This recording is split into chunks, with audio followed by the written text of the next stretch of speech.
Well, Major, I think it reinforced the research that I did on my book that Jeffrey Epstein has always viewed himself as smarter than everybody else, and he also has collected people all along the way, particularly over the 2 decades through his and that was always to get secrets and bits of information about individuals that he could pass to other people. He trafficked in this.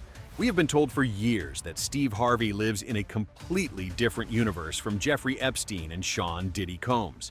Daytime talk shows, family game nights, motivational tours, relationship books. On the surface, it all sits on a clean, safe shelf in American pop culture.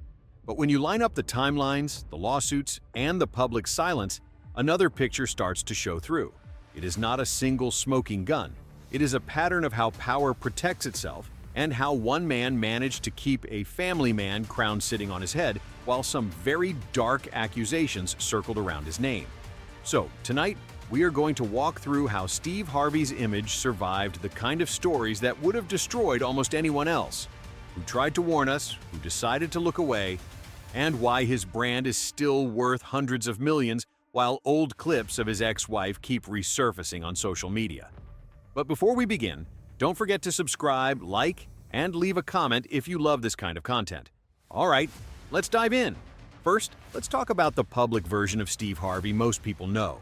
He is the guy in the sharp suit telling callers that men need to step up and women should never lower their standards. He is the host making families laugh on national TV. He writes relationship advice, tours churches and arenas, and talks openly about faith and second chances. On Instagram, it is vacation clips, anniversary posts, and motivational one-liners.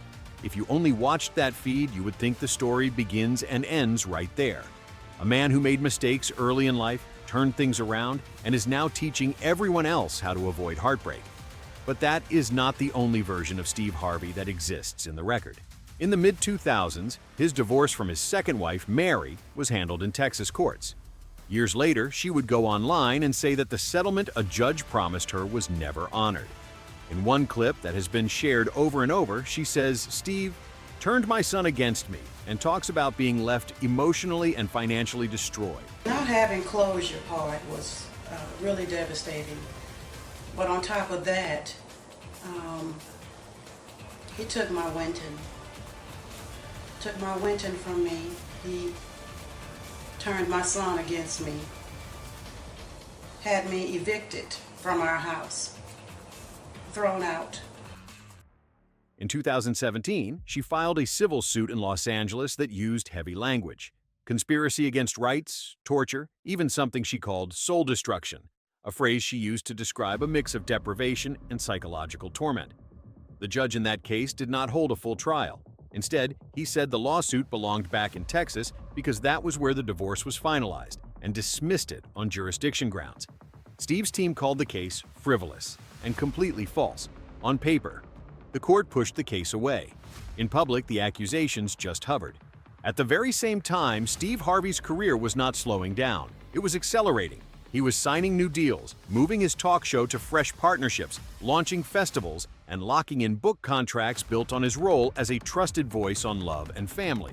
Corporate America did not behave like a man in the middle of a serious personal scandal. They treated him like a safe pair of hands. That is where a lot of viewers started to feel a disconnect. How can a man be fighting off something that dramatic in legal filings, while also being sold to the public as the country's unofficial relationship counselor? Now add another layer that makes people even more uneasy: the Diddy connection. Back in 2019, long before a federal jury would convict Sean Diddy Combs on serious charges related to transporting people for paid encounters, he was still seen by many as a successful, if controversial, music mogul. That year, Steve's stepdaughter Lori Harvey, then in her early 20s, was photographed with Diddy again and again. Cabo vacations, matching outfits in New York. Most famously, a lunch in Italy where Lori, Diddy, Lori's mother Marjorie, and Steve Harvey were all at the same table. In one shot, Lori has her arm around Diddy while her parents sit across from them. At the time, entertainment sites treated it like a spicy celebrity storyline, a fun fling, a maybe, maybe not romance. Sources close to Diddy reportedly said he was still grieving the loss of Kim Porter and that Lori was a longtime family friend. Insiders claimed it was nothing unusual. But when you fast forward to what came out later in sworn testimony, allegations about controlling behavior, long choreographed encounters, and recordings used as leverage, that 2019 lunch looks very different. We still do not know exactly what was said at that table. We do not know how much Steve understood about Diddy's private world. What we do know is that the pictures exist, and that the man who built a brand lecturing women about standards did not say anything publicly while that situation played out. Fans noticed. Comment sections filled with questions. Where is Uncle Steve? How can he write relationship books and stay quiet about this? While Lori and Diddy trended, Steve's public posts focused on festivals, vacations, and show clips. That silence might sound like a simple PR decision, but a lot of people saw it as something else. This is where the phrase structured silence comes in. Media lawyers and crisis managers sometimes use that term to describe what happens when powerful people do not just ignore a story, but manage it. Not by shouting it down, but by rerouting it, delaying it, and burying it under paperwork and other headlines. Look at the pattern. On one side, you have Epstein's world, where emails reportedly show him bragging about what politicians knew, talking about leverage like it was a normal part of life, and writing in a tone that suggests he never expected consequences. On another side, you have Diddy, whose accusers describe a system of travel, staff, and recordings that allegedly kept his private life protected for years, long before a jury ever heard the details. Well, Major, I think it reinforced the research that I did on my book that Jeffrey Epstein has always viewed himself as smarter than everybody else, and he also has collected people all along the way, particularly over the 2 decades through his. And that was always to get secrets and bits of information about individuals that he could pass to other people. He trafficked in this. Yeah, I mean, that's troublesome, right? I mean, there's people that really didn't do anything wrong that are suddenly going to be in the spotlight. And that's just a kind of a strange scenario that we're finding ourselves in. As to why they released it, I mean, look, the grand jury materials, I think, were kind of properly protected by a judge who said, no, it's not enough just that the world's really excited and wants to know kind of scurrilous details about Epstein and Maxwell. The judge, I think, properly respected the statutory protections we have for grand. And then you have Steve Harvey, a man whose ex-wife accused him of emotional destruction and soul destruction, whose lawsuit was tossed out on a technical rule, and who still managed to upgrade his brand while those claims floated on YouTube. Different cases, different levels of evidence, different outcomes in court, but the same basic idea. People with money, connections, and media value are rarely left to sink on their own.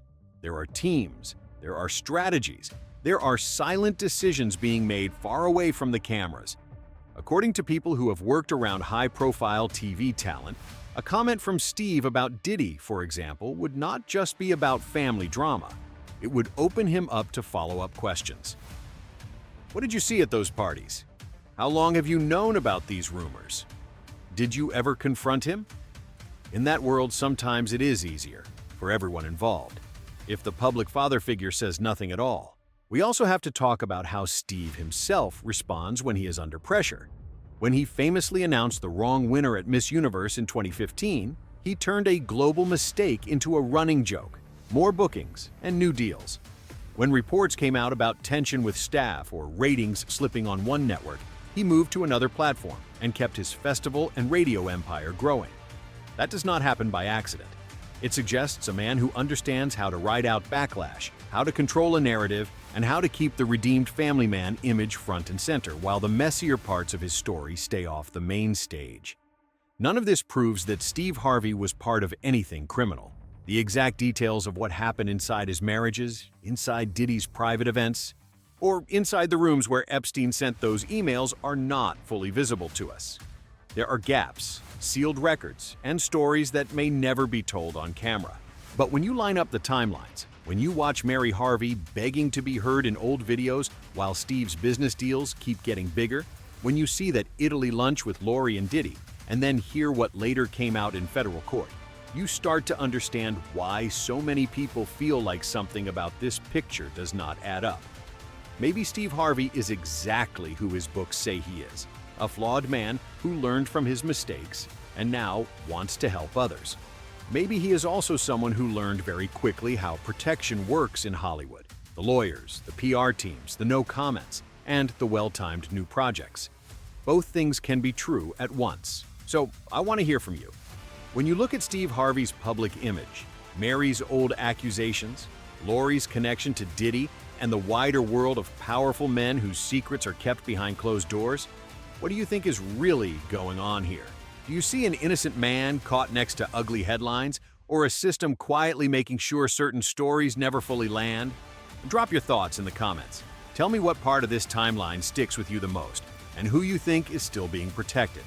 If you want more deep dives into how celebrity images survive scandals like this, make sure you subscribe, like, and leave a comment so you do not miss the next breakdown. Stay sharp, stay curious, and I will see you in the next one. Next.